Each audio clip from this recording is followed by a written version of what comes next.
Good morning, guys. Welcome to construction, day 2.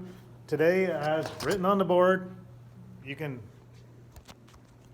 calmly see that we are March 23rd, 2020. We're going to do the components of the walls. We started doing the vocabulary yesterday.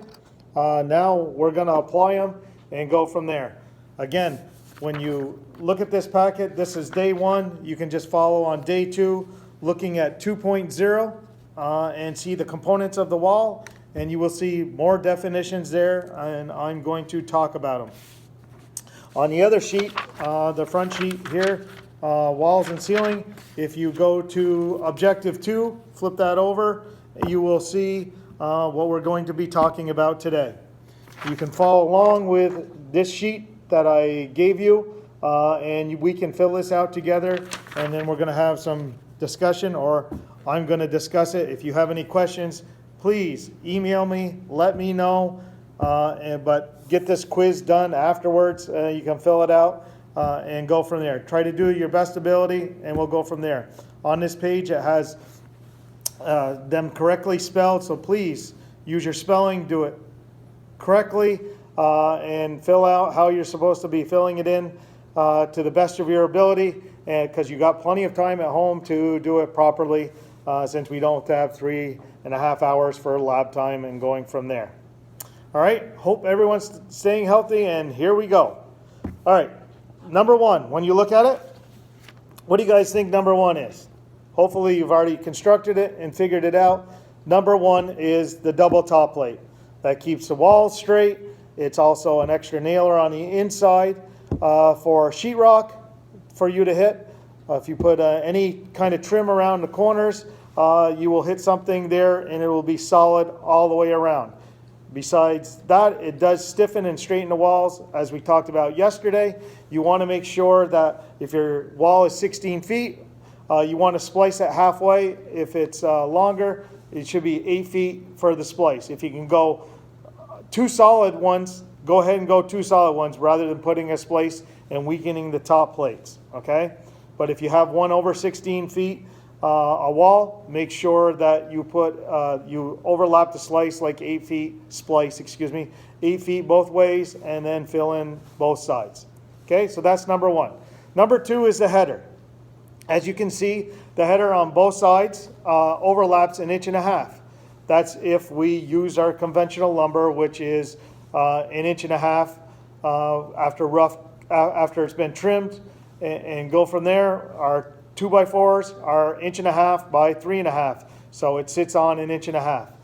The rule of thumb, like anything else, is 6 feet. Then you have to double jack everything, like on garage doors or big, huge 6-foot doors for patios, French doors, any of that. You have to double jack. My rule of thumb is always 5 feet. That's just me. That's how I was taught. Anything over 5 feet, I always double jack. Carrying loads up above. You just never know what the deal is for carrying the loads up above. They could be putting water beds, it could be storing stuff in attics. You just never know, so it's always good to overbuild and underbuild. Okay? Number 3, when you look at it, 3 is the top plate. That's what you nail your headers into, that's what you nail your king studs into, that's what you nail your regular studs, how it goes. Okay, you also can nail your cripples above the doors and anything that you have up above. Okay, so that is number 3. Number 4, those are cripple studs. It doesn't show the cripple studs, but you can see them underneath the window, underneath 9. Those are cripple studs also. They're to keep on layout 16 on center, 2 foot on center, or if you worked on some buildings, they have a foot on center. So you literally keep that going. But they just keep the 16 on center, they keep the supports, so it's not a big, huge open area, and it helps carry the load onto the headers as well below and onto the sill plate or the bottom plate, sole plate below where the windows are stored. Okay? Number 5, when you look at number 5, that's called the bottom plate or the sole plate, as it says up above if you're looking for it. It can be both ways. It's just like when we did our did our walls here. Remember, we chalked all our lines, we straightened it, we basically nailed our walls to it, and we tipped them up so we couldn't do it before you did the plywood. Make sure you try to square all your walls before you put them down, okay? You can do the 3, 4, 5 method, or you can do diagonal. They should fit one way or another and in there, especially on the exterior walls. All right, again, 5 is the bottom or sole plate. Usually you put your crookedest boards on the bottom because you can move them and straighten them out and try to keep your straightest ones on the top plate. Again, that's why you snap a line and can keep it straight. 6 is rarely used, but basically it's a partition wall assembly. What they used to use in the older days, or when I first started doing construction, they used to use the extra blocks from all the cuts and everything from your trimmer studs, and you'd fill in there and make partition assembly walls, and then you'd nail it to it. So if it was a 3.5 inch, you'd use your 3.5 inch with 2 regular studs, both beside it, so you had nailers in there. The issue with this is if you would have to put insulation in first before you put that in. In the old days, the insulation, if it got wet, then it would sink and go there, and you get cold spots. Today, we use a spray-in foam, which is R21. Now, it's everything for energy efficient has to be R21. You have to either use rock wool or the spray-in foam. The rock wool being the gray dense pack stuff, which used to be for sound rooms and stuff like that. They used to put it in. Now they literally use it all the time. It's a little more expensive, but not as expensive as blown in. You can still put R19 in your outside walls for 5.5 inch walls, but you still have to put some sort of thin blue foam to try to get an R rating of 2 on the outside, and then you have to tape it, make sure it's secure. We've done that in the past, but that makes your house energy efficient rated. Okay, that is R21.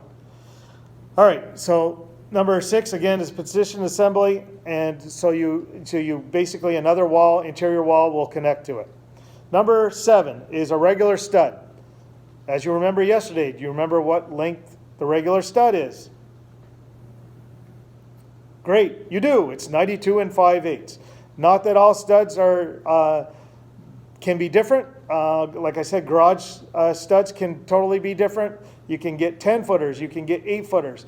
The key is when you're conventionally doing your house, you don't want 8-foot studs, because then you do your bottom plate, your top plate, and your double top plate. You have 8 foot 4.5, and then your baseboard, if you have 3.5 inches, it doesn't cover it. So it's a problem. Then you got to put cove molding on, then it costs you more money. That's why they went away from it when they went away from plaster and lath. They went to 92 5/8. Again, that's a pre-cut, a regular stud. Always check. Sometimes I've had 8-foot studs delivered to me instead of pre-cuts. Then I've nailed it all on, got it all done, not thinking anything of it, then checked. Once we tipped it up, didn't work. I noticed it with the plywood, then we literally had to rip some of the plywood off, get everything, take the double top plates, took 4.5 inches off from each stud, and then go from there. It's much easier to measure twice to make sure that you have 92 5/8 and then go from there. Some places use 77 1/2 or 77 3/4, depending what part of the country that you're in, because they don't have full 8-foot ceiling walls. They use what they call blue board, totally different, and it's just one of those things that you use. They also make pre-cuts for 9-foot walls, specifically because sheetrock does come in 4'6" sections in some commercial buildings, and a lot of people like the 9-foot ceilings in big Victorian houses, or if you're going to have they like big huge foyers, so you use the big 9-foot studs or pre-cuts for 9 foot, so they're 4.5 inches below 9 feet. Okay, so again, that covers 7, which is regular stud. 8, which is a corner assembly. Corner assembly, again, they used to use the scraps. You'd take a 3.5 or 5.5 inch board and then use your scrap in between, and then you'd have to stuff insulation. Now, what we use, and I drew it on the board, is we use our L corners. L corner just being this top piece that we put in. The only problem, and they call them California corners also, the only problem with this is that you don't have a nailer on the outside. I added this to show you we built our U corners when we do this, and if you put a corner on the outside, you got nailing here and nailing on this side. If you just did the California corner, you only have nailing on the inside to catch your next partition or your next wall. Okay?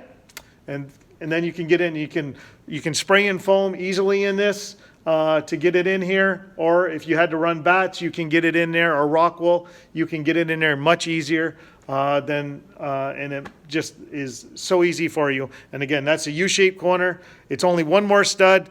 You only use 4 of them, so really you're only talking maybe $10 to put that in, and it seems to be fairly easy, rather than a corner assembly that they're showing here.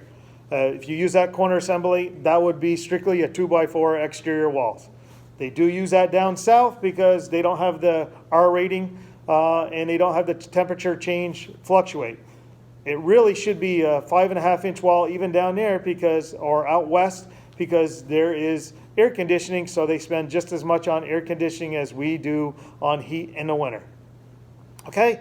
Next one is number 9, and that is your rough sill. That's the bottom of your window, what supports it. You see the cripples underneath it, Continuo 16 on center. Some people put a double sill on. If you have a big, huge window, you can carry that much weight so it doesn't sag in the middle. They run a double, or if they put an apron on the inside for their trim, or use wider trim, 3.5 inch trim, you want to make sure that your nail hits something besides space all the way around. They will use a double rough sill. Okay. Number 10 is showing you a trimmer stud. This trimmer stud, as you see, goes from the bottom of your header all the way to the bottom plate. We did not do that, and on ours, the trimmer stud only went from the header to our rough sill. It depends on where you work and how people want it done. So always ask the questions or look and see how they did their rough sill. Okay, the ones that aren't mentioned that are here, and I'll quickly go over those, right beside the header all the way down, even though it's a regular stud, they call that a king stud. Other things that aren't mentioned here is in your door, in your windows, if I went from where 10 is, space to pace outside, that is called the rough opening. You always do your width before your height.